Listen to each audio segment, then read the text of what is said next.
تبارك الذي بيده الملك وهو على كل شيء قدير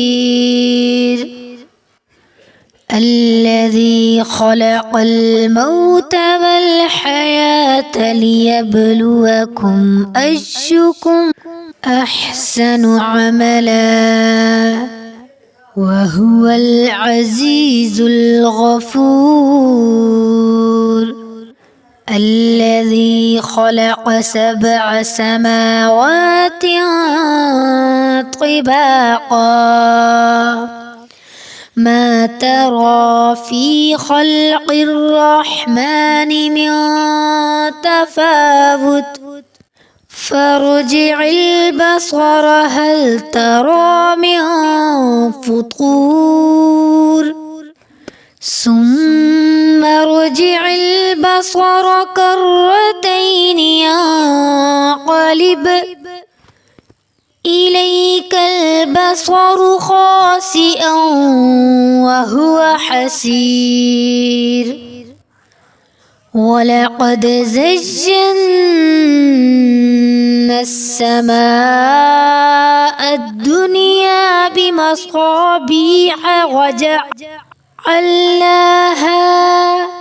وجعلناها رجوما للشياطين وأعتدنا لهم عذاب السعير وللذين كفروا بربهم عذاب جهنم وبئس المصير إذا ألقوا فيها سمعوا لها شهيقا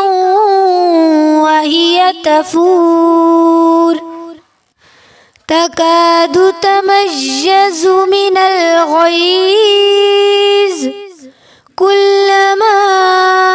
ألقي فيها فوج سألهم خزنتها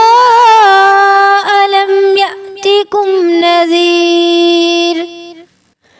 قالوا بلى قد جاءنا نذير فكذبنا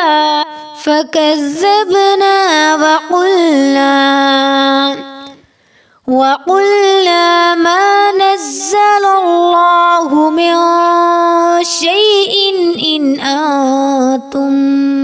إن أنتم إلا في ضلال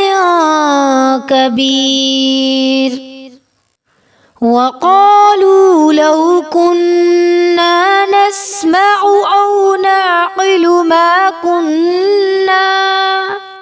ما كنا في أصحاب السعير فاعترفوا بذنبهم فسحقا لأصحاب السعير.